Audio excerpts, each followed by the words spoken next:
নমস্কাৰ সন্মানীয় বন্ধু বান্ধৱীসকল, আমি আজি এবিধ আমাৰ বাহিৰৰ ফল, লাক্সাৰী ফল বুলি ক'ব আজিকালি, গছ চিনি পাইছে। এইবাৰ ড্ৰেগন গছৰ ফল, ড্ৰেগন ফলৰ গছ, এই বিষয়ে ৰেকৰ্ডিং কৰি ওলাইছোঁ। আমি কৰাৰ এটাই কাৰণ হ'ল যে ড্ৰেগন গছৰ খেতিবিলাকত দেখাই দিয়ে যে সাধাৰণতে পকা পোচ দিয়ে, টায়াৰ লগাই দিয়ে, টায়াৰ ওপৰত লগাই দিয়ে, এনেকুৱা ধৰণৰ যা যোগাৰ দেখুৱাই দিয়ে যে সাধাৰণভাৱে যেন কৰিব নোৱাৰে, যেনেকুৱা মানুহৰ মনত এটা ভাৱ হয় যে ইমান যোগাৰ লাগিলে কেনেকৈ কৰিব। কিন্তু সেইটো নহয়। আমাৰ হাতত যিখিনি যোগাৰ থাকে, যিখিনি যোগাৰ আমাৰ সহজতে পোৱা সহজলভ্য যোগাৰ, সেইখিনিতে আমি অলপ বুদ্ধি কৰিলে কৰিব পাৰোঁ। এইবিলাক বাঁহৰ খুঁটি আমি পুতি দিছোঁ, বাঁহৰ কামি পুতি দিছোঁ, বান্ধি দিছোঁ, এনেকৈ বান্ধি দিছোঁ আমি, টায়াৰ নিদিলেও কথা নাই। আৰু এইটো কণ্টেইনাৰ হ'ল, এইটো বাল্টি এটা, এইটো 12 ইঞ্চি, বহলটো 12 ইঞ্চি হ'ব আৰু দীঘলটো 18 ইঞ্চি, এটা সৰু প্লাষ্টিকৰ বাল্টি। এইটো এটা হ'ল পলি বেগ আৰু বাল্টিত কেনেকৈ কৰিব পাৰি। আমাৰ এজোপা আছিল আগতে, লাগিছিলেই টেঙত এনেকুৱা পলি বেগত কৰা, গতিকে ইয়াত নলগা নহয়, ফল পাব পাৰি। পলি বেগ বা প্লাষ্টিকৰ বাল্টিত কেনেকৈ কৰিব পাৰিম সেই বিষয়ে দেখুৱাবলৈ গৈছোঁ। আৰু ইয়াত একো ভয় খাবলগীয়া নাই, যোগাৰ ইমান লাগিব কিমান লাগিব, সাধাৰণভাৱে কৰিব পাৰি। কিন্তু ইয়াত খাদ্যটোৱে মূল বস্তু।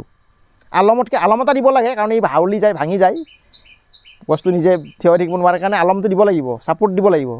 কিন্তু তাতকৈ ডাঙৰ বস্তু হ'ল ইয়াক খাদ্য আমি কেনেকৈ যোগান ধৰিম, নাৰ্ছিং কেনেকৈ ল'ম, প্ৰতিপালন কেনেকৈ ল'ম, তাৰ ওপৰতহে ইয়াৰ উৎপাদন নিৰ্ভৰ কৰে, যোগাৰবিলাকৰ ওপৰত নহয়।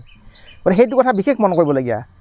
গতিকে সেইকাৰণে আমি আৰু এটা কথা হ'ল কি, ইয়াৰ আৰু এটা দৰকাৰী বিষয়, জানিবলগীয়া বিষয় হ'ল, এবিধ হ'ল কেকটাছ শ্ৰেণীৰ উদ্ভিদ, কাঁইটীয়া উদ্ভিদ। ইয়াৰ আচলতে মৰুভূমিৰ বেছি ভাল হয়, য'ত মানে পানী চানী অলপ কম, শুকান জলবায়ু, সেইটো খেতিটো বেছি ভাল হয়। কিন্তু সেই বুলি আমাৰ এটা যে নহ'ব এইটো কথা নহয়। ইয়াক আমি আমাৰ ধৰণে যত্ন কৰিলে নহ'ব, এইটো গছজোপাৰ প্ৰকৃতিৰ মতে আমি কৰিব লাগিব। গছজোপাৰ ধৰণ বা ইয়াৰ বৈশিষ্ট্য কি, ইয়াক আমি অত্যধিক পানী দিব নালাগে, একেবাৰে শুকাই গ'লেহে অলপ পানী দিব লাগে। কিন্তু খাদ্য ঠিকে দিব লাগিব, পানীৰ পৰিমাণটো আমি নিয়ন্ত্ৰণ কৰি দিব লাগিব, তেতিয়াহ'লে ইয়াৰ চেহেৰা ভাল হয়। আমাৰ এইটো এইজোপা গছ এবছৰো হোৱা নাই, সুন্দৰকৈ বাঢ়ি গৈছে, ইয়াৰ গুৰিৰে পোখা ওলাইছে, দেখিছেনে, এই ধুনীয়াকৈ পোখা ওলাই, এইবিলাক চিধা উঠি গুচি যাব এই ওপৰলৈ। আৰু এইডালো এটা পোখা ওলাইছে, ডাঙৰ পোখা, ইয়াৰ পৰা সোনকালে ফ্ৰুইটছ ওলাবই অহা ছিজনত। গতিকে এইবিলাকো ইয়াৰ কাগজ বাঢ়ি গৈছে, এই ডাঙৰ হ'ব, আকৌ ডাঙৰ হৈ আৰু পোখা ওলাইছে, এইবিলাক ছাইডত পোখা ওলাইছে ওপৰত, সেইবিলাকো ডাঙৰ হ'ব। গতিকে ইয়াক বৃদ্ধি ঘটোৱাৰ পিছত আমি যদি উপযুক্তভাৱে ইয়াক খাদ্য দিওঁ, সুন্দৰকৈ ফলন হ'ব বা ফচল আমি ইয়াৰ পৰা পাব পাৰোঁ। গতিকে এইটো হ'ল ছেপ্টেম্বৰ মাহ পৰিছে, আমি ইয়াক অন্ততঃ 2 বাৰ ভালকৈ খাদ্য দিব লাগে। আৰু হেভি বিডাৰ বুলি কোৱা হয় ইয়াক। আমাৰ যেনেকৈ বৈছে মানুহে খুব বেছিকৈ খাই ভাল পায়, চিৰিচানা ভাল কৰে খাই বোলে বেছিকৈ, এইবিধ উদ্ভিদেও খুব বেছি খাদ্য খায়, হেভি ফিডাৰ বুলি কোৱা হয় ইংৰাজীত। খুব বেছি ইয়াক খাদ্য লাগে, সেইকাৰণে আমি ইয়াক খাদ্য 2 বাৰ দিয়াটো ভাল। ছেপ্টেম্বৰ মাহত আমি এবাৰ যদি দিওঁ, আকৌ মাৰ্চ মাহত দিব পাৰিলে ভাল, মাহে মাহেও অকণ দিব পাৰি, কিন্তু 2 বাৰ ইয়াক ভালকৈ দিব লাগে খাদ্য। গতিকে আমি ইয়াক খাদ্য দিয়াৰ কাৰণে আজি ৰেকৰ্ডিঙৰ কাৰণে লৈছোঁ, কিনো খাদ্য দিম আমি। ই যিহেতুকে এবিধ ফচল বা ফল দিব, ফলৰ গছ, সেইকাৰণে আমি ইয়াক খাদ্য অলপ ভালকৈ দিব লাগিব। এতিয়া বাৰিষা গ'লেই মোটামুটি, হয়তো 2 এজাক বৰষুণ হ'ব পাৰে, কিন্তু হ'লেও ক্ষতি নাই। এতিয়া আমি ইয়াক খাদ্যটো ভালকৈ যোগান ধৰিব লাগিব। খাদ্য দিয়াৰ আগতে আমি অকণমান এনেকৈ খুচৰি ল'ব লাগিব, গুড়িটো কোমল কৰি ল'ব লাগিব। মই 2 জোপাতে দিম এতিয়া, আৰু আছে মোৰ, গোটেইবিলাক অনা নাই, আৰু আনিলে অসুবিধা আছে, গতিকে দীঘল হৈ যায় ৰেকৰ্ডিংটো। এনেকৈ আমি খুচৰি ল'লোঁ, খুচৰি লৈ গুড়িত অলপ চপাই দিলোঁ, মাটিটো চপাই লোৱাৰ পিছত এতিয়া আমি খাদ্যখিনি দিম। 2 জোপাৰ কাৰণে আমি খাদ্য মিহলি কৰি দিলে কামটো অলপ সোনকালে হয়, কাৰণে মিহলি কৰি দিম। চাওক, মইতো কৈছোঁ বোৰাক্স আৰু মেগনেছিয়াম ছালফেট দুয়োটাই শিপাৰ কাৰণে খুব জৰুৰী, আৰু শিপা গেলি নোযোৱাৰ কাৰণে বোৰাক্স খুব জৰুৰী। আৰু ফচলৰ মানদণ্ড বোৰাক্সে ঠিক কৰে, মিঠা কৰে, আৰু ফলটো সৰি নাযায়। এই দুটা বহুত কাম কৰে বোৰাক্সে। গতিকে আমি মেগনেছিয়াম ছালফেট আৰু বোৰাক্স দুয়োটা ইয়াত লগাই ল'লোঁ।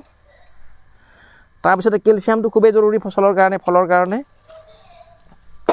কেলছিয়ামটো আমি আমাৰ স্থায়ীভাৱে পোৱা এবিধ বস্তু, কণীৰ চোকোৰা আমি গুড়ি কৰি লৈছোঁ, ইয়াক বেছিকৈ দিলেও কথা নাই।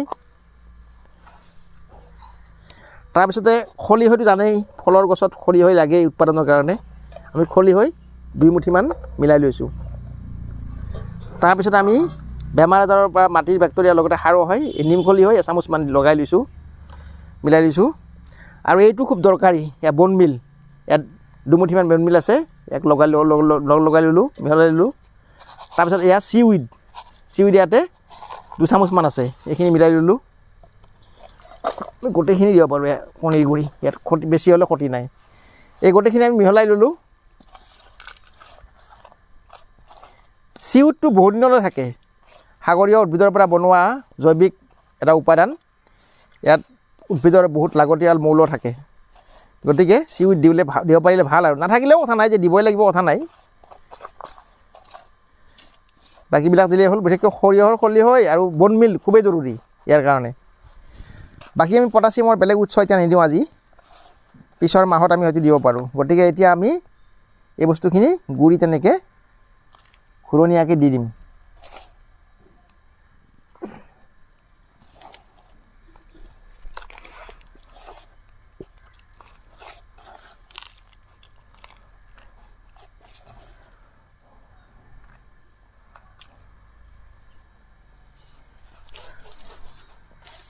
এইজোপাটো আমি যেনেকৈ দিম,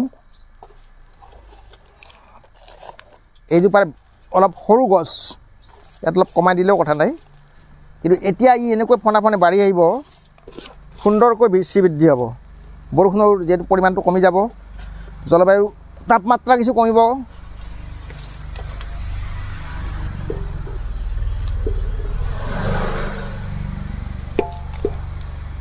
এইখিনি দিলোঁ।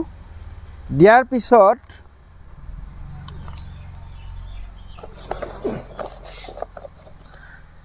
এতিয়া আমি দিম ইয়াতে কেঁচুসাৰ। আমাৰ কেঁচুসাৰ আমি ৰান্ধনী ঘৰৰ যাৱতীয় সামগ্ৰী আৰু পেলনীয়া সামগ্ৰীয়ে আমাৰ কেঁচুসাৰ বনোৱা চিবিলিটৰ আছে, তাত আমি কেঁচুসাৰ বনাওঁ।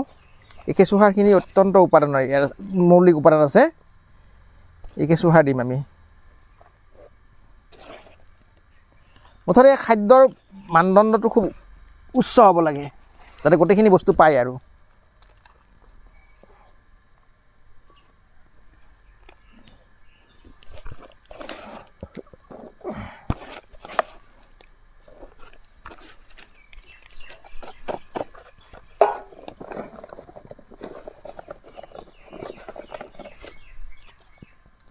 তাৰপিছত আমি অকণমান ইয়াৰ ওপৰত মাটি দি দিম।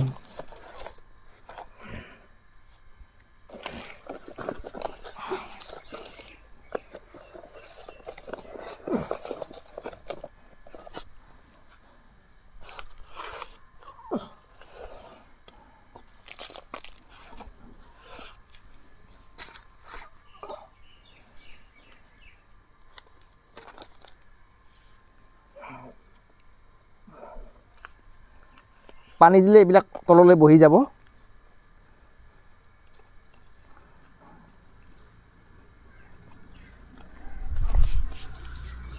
হৈ গ'ল। এতিয়া শেষৰ কামবিধ হ'ল পানী দিয়াটো।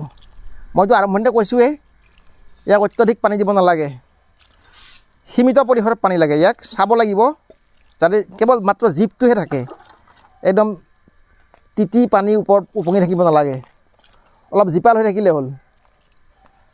পানী নিয়ন্ত্ৰণটো ইয়াৰ ক্ষেত্ৰত 1 নম্বৰ কথা, আৰু খাদ্যৰ পৰিমাণটো উচিত পৰিমাণ দিয়াটো সেইটো এটা জৰুৰী কথা। গতিকে এই দুটা কথা যদি মানি চলোঁ আমি, আৰু ছাপৰ্টটোতো বান্ধিবই লাগিব, যিহেতু এই আলম ল'বই লাগিব, ই নিজে থিয় দি থাকিব নোৱাৰে, সেই ছাপৰ্টটো বান্ধি দিবই লাগিব। যাৰ যিটো সুবিধা থাকে সেইমতে কৰিব লাগিব। কৰাৰ পিছত আপোনাৰ সুন্দৰকৈ এনেকৈ বৃদ্ধি হৈ, ড্ৰেগন গছৰ বৃদ্ধি হৈ আপোনাৰ ঘৰতো ফচল দিব। আপুনি ফুল যেনেকৈ ৰুৱে, ফুলৰ ৰোৱাৰ নিচিনাকৈ টাবতে ৰুব পাৰে। আৰু ফুল ৰোৱা মানুহবিলাকৰ কাৰণে বেছি সহজে হয়, তেওঁলোকে ফুলৰ যেনেকৈ যত্ন লয়, ইয়াৰো যত্ন ল'লে হ'ল। ইয়াক অলপ খাদ্য অলপ বেছিকৈ দিব লাগে, বন মিল অলপ বেছিকৈ দিলে হ'ল, সৰিয়হৰ খলি অলপ বেছিকৈ দিলে হ'ল, কেলছিয়াম অলপ বেছিকৈ যোগান ধৰিলে একেলগে সুন্দৰকৈ উৎপাদন দিব। আৰু যেতিয়া ৰঙা ৰঙা ফলেৰে পকি উঠিব, ল'ৰা ছোৱালী দেখিলেও ভাল পাব, আৰু নিজেও কেনেকুৱা মনটো আনন্দ লাগিব, এইটো দেখিলেহে গম পায়। গতিকে অকল ফচলবিধেই নহয়, আমাৰ মানসিক আনন্দৰ কাৰণেও এইবিলাক ৰোৱাটো প্ৰয়োজন। আৰু শিক্ষা দীক্ষাৰ কাৰণেও, বিজ্ঞানৰ শিক্ষাই হওক, আনন্দ শিক্ষাই হওক, পাঠ্যপুথিগত শিক্ষাৰ বাহিৰে প্ৰেক্টিকেল শিক্ষাৰ কাৰণে এইটো খুবেই জৰুৰী। গতিকে আমি এই ধৰণে ল'ৰা ছোৱালীক এনেকুৱা ধৰণে অনুপ্ৰাণিত কৰাৰ কাৰণে বা আগবাঢ়ি অহাৰ কাৰণে যাতে আমি এটা উদাহৰণ হিচাপে দেখুৱাব পাৰোঁ, তেনেবিলাক কাৰণটো আমি এনেকুৱা ধৰণৰে এইটো দেখুওৱাৰ মূল কাৰণ। গতিকে আজি বন্ধু বান্ধৱীসকল, মই মোৰ পদ্ধতিত দেখুৱালোঁ। গতিকে আগলৈকে এনেকৈ দেখুৱাম বুলি আশা ৰাখি আজিলৈ সামৰিছোঁ। আপোনালোকে মন্তব্যৰে বহুমূলীয়া মন্তব্যৰে আমাক উপকৃত কৰিব বুলি আশা কৰিলোঁ। ধন্যবাদ।